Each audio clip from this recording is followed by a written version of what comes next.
Shalom and good day all, this is Tehillim29 back again for a Future State Fool's Gold review.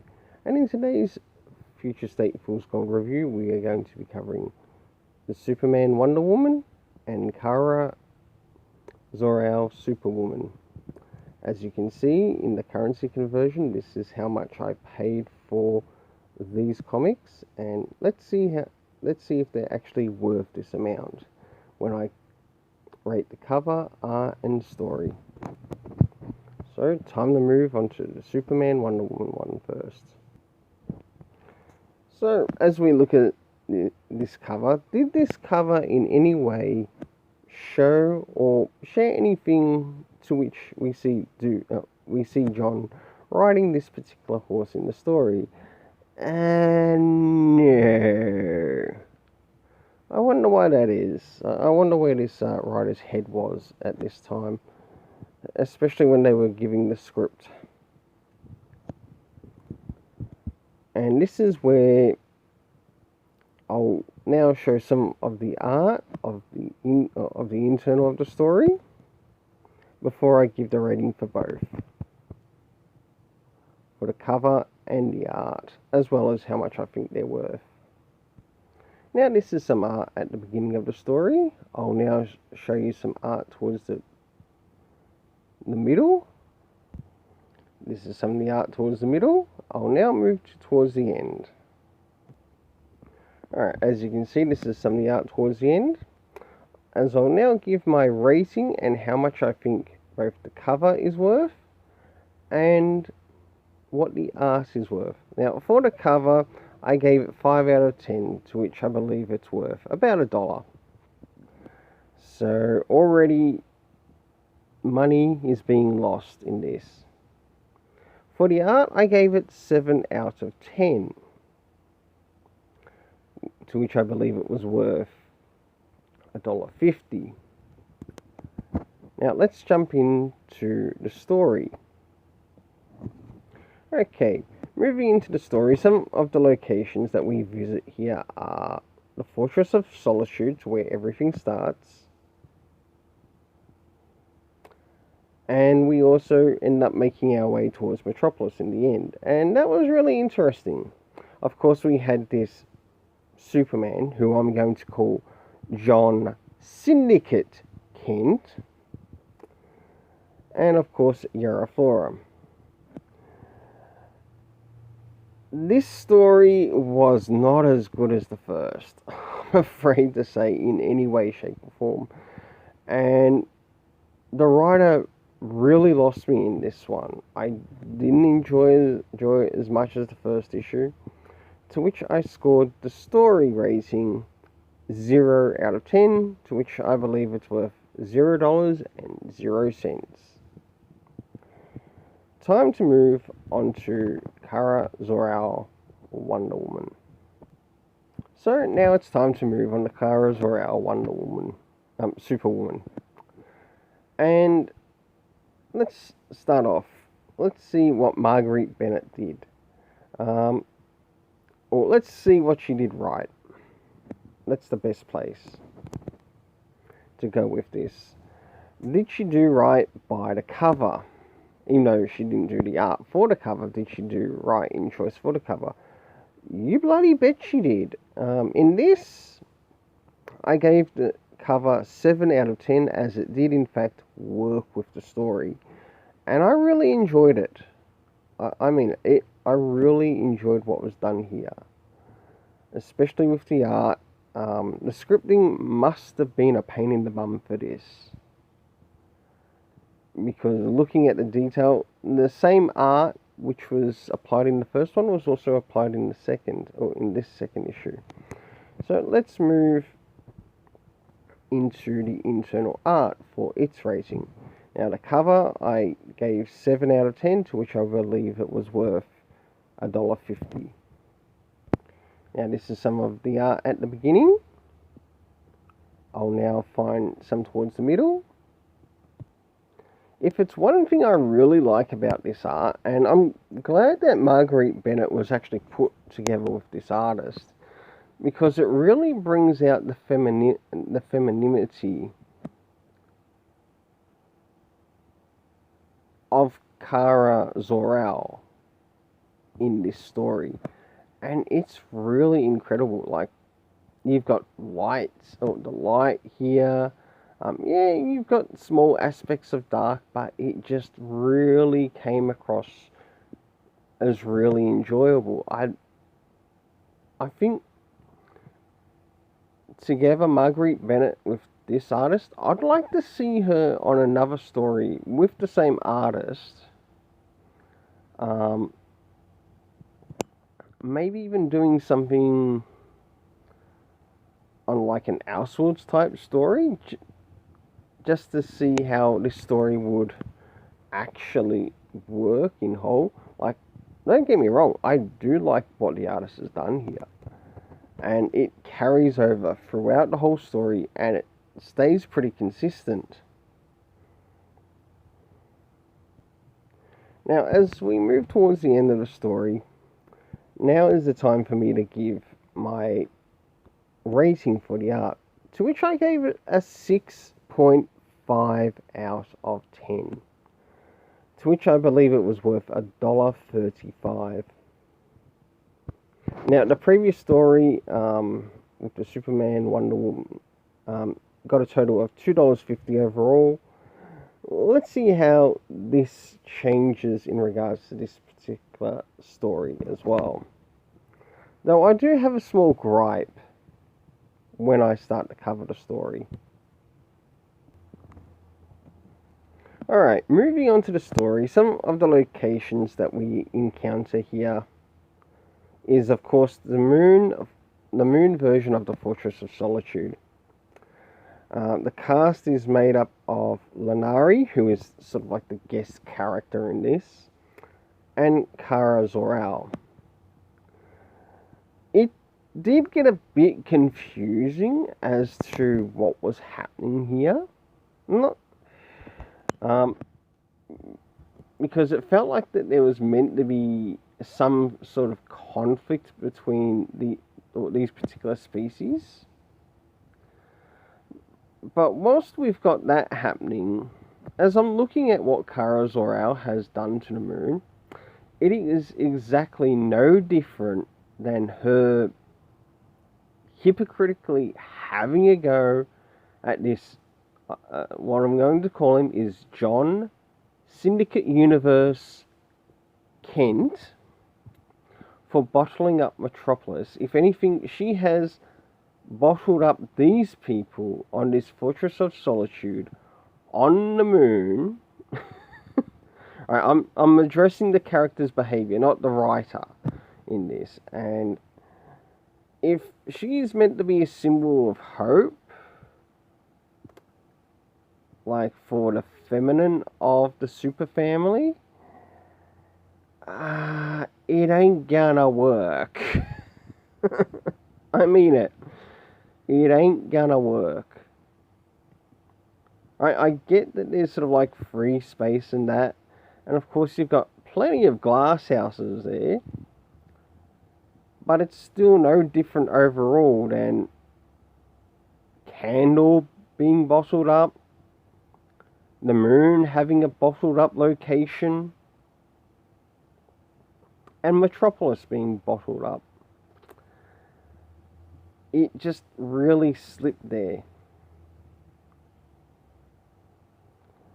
If you do want to pick up something really good from Marguerite Bennett, I recommend you pick up Marguerite Bennett's Batwoman run that she did for Rebirth, because I really enjoyed what I read through that, and I liked how she brought the character across. Not only that, I also enjoyed what she did here, especially in how it worked out scripting wise, of what she sent through to her artist in regards to bring up the art that we got in this story. It was really incredible. Until then, please don't forget to hit the like, share, subscribe, and hit the notification bell. Let's keep it colourful. If you've now made it to the end of the video, you are awesome.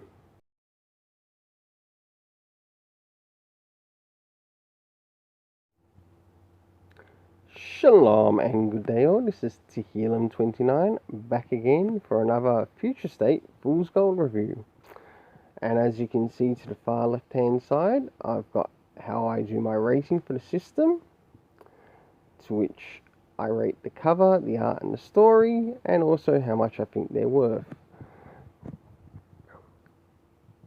And also, as you can see there's the currency conversion to show how much I paid for these comics. So, let's get started with Robin Eternal. Then after that, Teen Titans.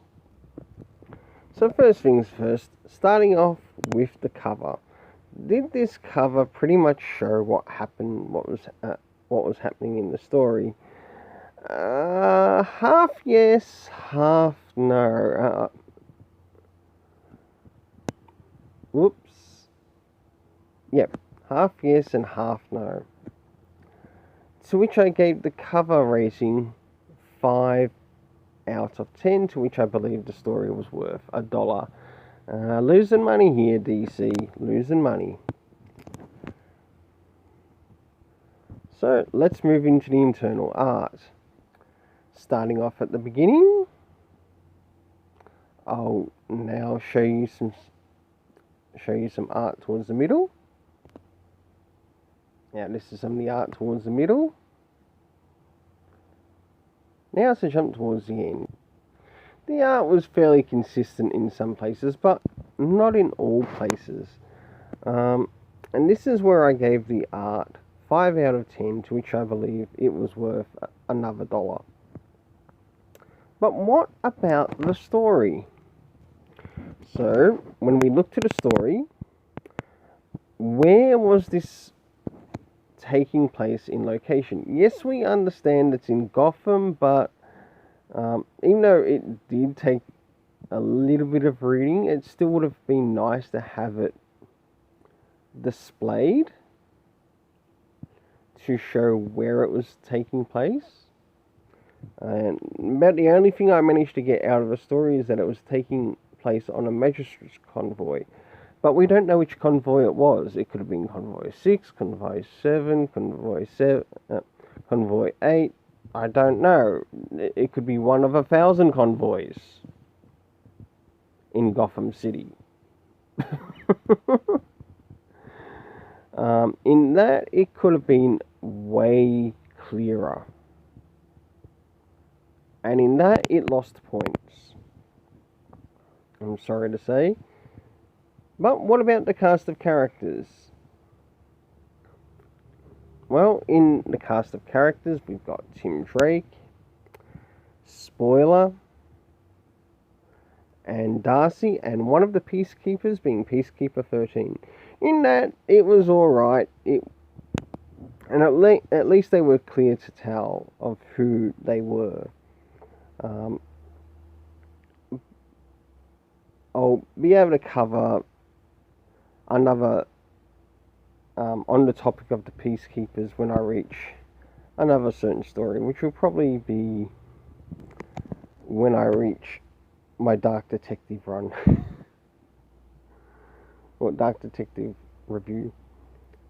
So in this, the story got 1 out of 10. It just felt like it lost its way, and I feel like there's no hope for Tim's character. And I know that there are many that do enjoy Tim Drake. You need to get Chuck Dixon back on Tim Drake, because he actually writes a pretty good Tim Drake Robin run. In fact, I'd choose that over this. And yes, I have read the Chuck Dixon Tim Drake Robin run, and I recommend it 10 out of 10 out of this. This reached a total of $2.90. So now it's time to move on to the Teen Titans. So moving forward into the Teen Titans. Did this cover for the Teen Titans cover which was happening in the story? Half yes, half no. To which it got a 5 out of 10 from me. Don't get me wrong, the art is nice in appearance, but when it comes to the story,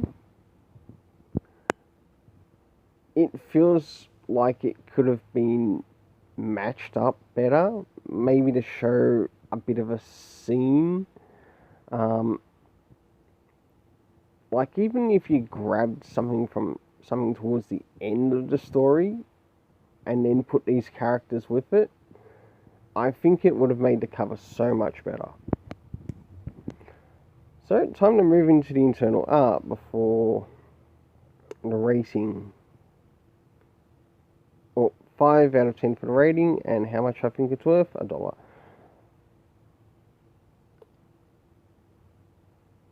Time to go into the internal art. Alright, this is some art at the beginning of the story. And this did not get a high rating from me. I was hoping it would have, but the art felt half-assed pretty much throughout the whole story. Yes, there were some nice panels in this. So let's move to the middle. Alright, this is some art around the middle. I'll now move towards the end. In some places, this felt really rushed, along with the story of how they were trying to present it. And this is where I gave the art 5 out of 10, to which I believe it was worth $1. But what about the actual story itself? Where does it fall in the rating? And I'd like to know what my watchers, or what my subscribers would rate some of these comics that I'm reviewing here on the Fool's Gold, and how much you'd think they're worth. If you think there's something, or if you think they're worth a little bit higher, so be it. Show it in text. Show it in the comments. I'd like to see. Alright, moving on to the next thing. Location. Teen Titans Academy. I had no idea where the fuck we went to sort of like after that, which was sort of like an apocalyptic event with 4 supposed horsemen. Of course, we had in the cast Nightwing, Red X, Psybeast. I hate the idea of that character, and that character shouldn't even fucking exist.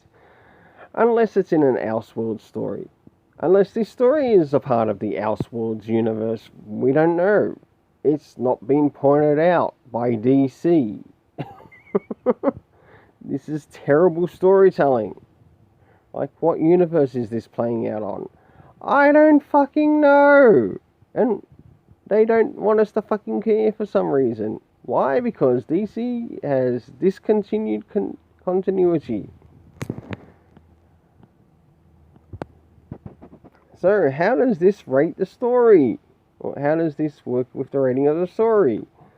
Well, with some of the things that happen at the beginning of the story, Nightwing and Red X, and it feels like they go back into the past to fight the 4, or their version of the 4 horsemen of the apocalypse. To which one of them's Roundhouse. Red X does his part.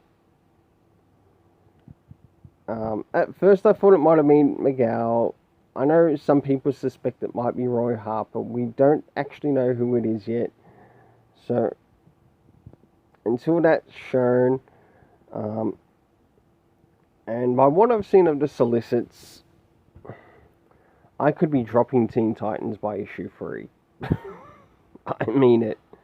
The first 2 issues might be good, but what they've got planned for solicits, I could be dropping it by issue 3. So this story got 3 out of 10, to which I believe the story was worth 70 cents, giving a total of $2.70. Well, until then, please don't forget to hit the like, share, subscribe, hit the notification bell. Until then, let's keep it colourful. If you've now made it to the end of this video, you are awesome.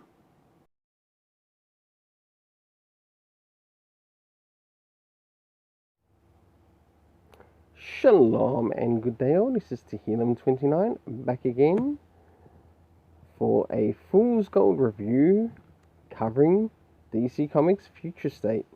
And in this one we're covering two more comics that are a little bit more expensive this time around, and this time in their currency conversion. As you can see, they're both the same price in US dollars, which makes them $10.75 in Australian. I rate the cover, art and story, and how much I think they're worth. So let's get started with the Justice League one.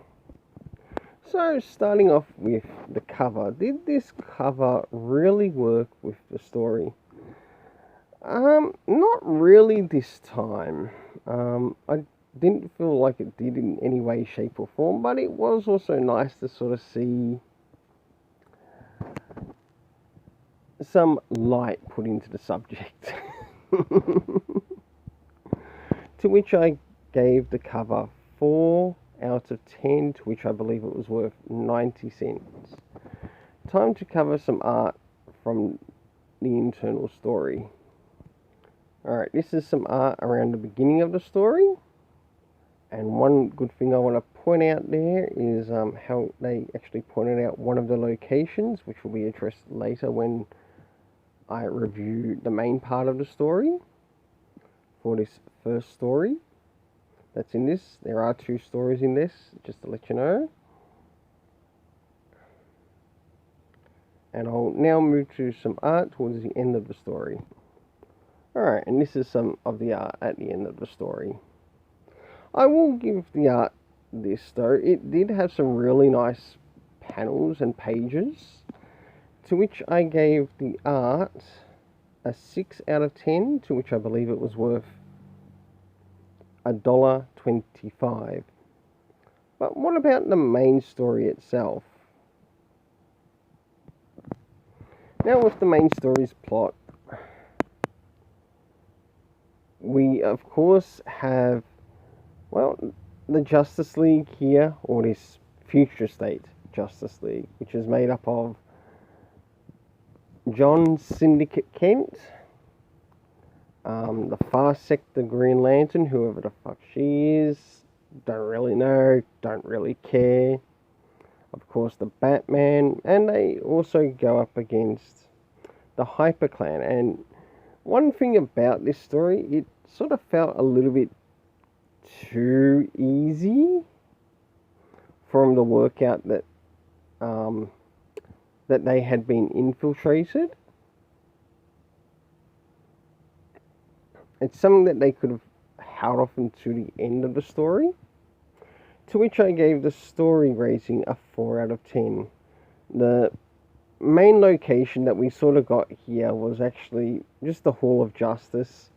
You didn't get to see any of the other places that they had been to, nor were they even pointed out. And that's where it lost points.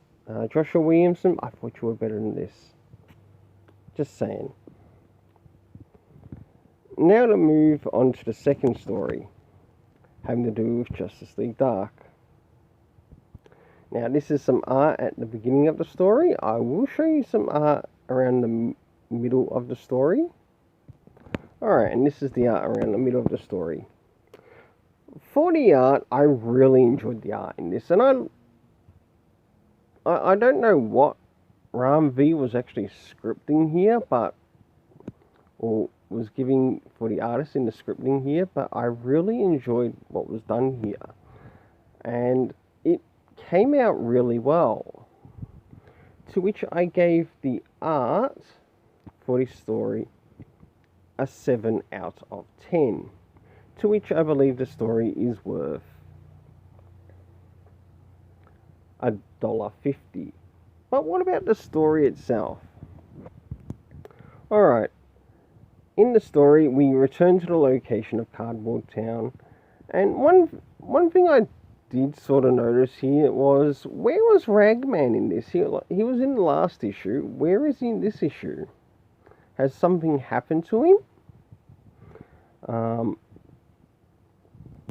Of course we got Detective Chip, Constantine, Zatanna, Etrigan. I really enjoyed seeing them in this story. and I really liked what was done here. And I want to thank you, Ram V, because this story scored a 6 out of 10, to which I believe it was worth $1.25. Okay, the total for the last story, the Justice League one, was $3.05. But as for this story, this one scored $2.75. The only thing that sort of saves the Justice League one, the first story, is actually the art. I'm just pointing that out. If the art had been less terrible, or even more terrible, it would have been lower in rating. Now it's time to move on to Future State Dark Detective issue 3. Okay, moving straight forward into the cover. Did this cover in any way help or indicate something that actually happened within the story? Surprisingly, it did this time, and I'm really glad that it did, to which I gave the cover rating of 7 out of 10, to which I believe it was worth $1.50. Now let's move into internal art for the first story by Mariko Tamaki. Now this is some art at the beginning of the story. I'll now move to some art towards the mid of the story. This is the area midway, and I really enjoyed what was done here. There must have been some really good scripting here between both artist and writer, as I do like that page on the left hand side. And I'll cover towards the end. And this is the art towards the end on the last page. Now, this is where I gave the art 7 out of 10, to which I believe it was worth $1.50. But what about the story? That's one of the important things, isn't it? Now, moving into the story, how did Mariko Tamaki go in marking out locations? She marked out none. Nor was it shown as to where Bruce Wayne was in particular places of Gotham. It was left to the reader's mind to sort of work it out for themselves. Not that there's anything wrong with that, but if you're trying to have Batman go to a certain location, it really helps to specify and give a good description as to show to where that character is going. She failed to do that. I might have enjoyed the art in the story. That was fantastic. Nothing wrong with the art. Nothing wrong with the cover. The cast of characters. Another thing that I like to look out for. Are they easy to identify? Well, the only characters I felt like I could identify who they were was, of course, Bruce Wayne Batman and Tim Jason Fox, who should be Iron Knight. You hear that? I'm calling him Iron Knight. Oh, no, I'm not going to call him Batman. I'm going to call him Iron Knight. And that's as much as I felt in regards to this story, to which I gave the story a 3 out of 10. Giving it a total of 70 cents as to how much I believe it was worth. Giving it a total of $3.70. Now let's move on to the backup story. Now moving into the backup story, this is sort of like the beginning of the story. And as we can see the art here, I found the art really slipped. And I'll show you another area, probably around midway in regards to the story. It was good, but it wasn't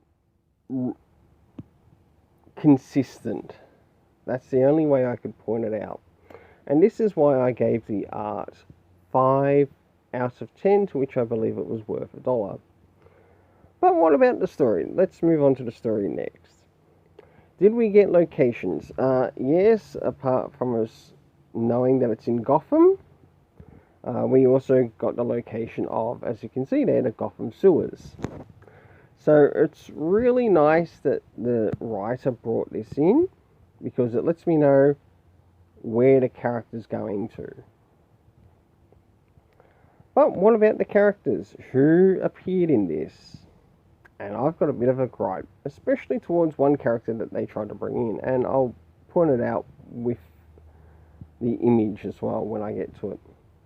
Grifter, we end up meeting in the journey. Apparently we end up meeting Huntress as well, which was really good. In it you get the idea that Grifter is also being hunted, not by Huntress, but of course by this person up here. And it was really nice to see that, because this guy likes to take a lot of risks, and that's what I get from this. But what about the peacekeepers? Let me show you my problem, and this is why it led to the art rating being a 5 out of 10. As you can see here, this is one of the peacekeepers. But I got a big problem with this particular picture. Is that meant to be Peacekeeper 8 or Peacekeeper 9? Because I can't work it out. It looks like it's meant to be 08 or 09. It's not very well done. I'd expect better than this. DC. It's nice that you're showing us members connected to the magistrate, but at least if you're going to do it, bring in some more, make these more clearer for the reader to see. And that reader is me and many others who also picked up this comic. And this is why it also affected the story score, to which I gave the story 4 out of 10, to which I believe it was worth 90 cents, giving a total overall for this story of $1.90. Well, until then, please don't forget to hit the like, share, subscribe, hit the notification bell so you don't miss any notifications. And remember, let's keep it colourful. If you've now made it to the end of this video, you are awesome. And have an awesome day.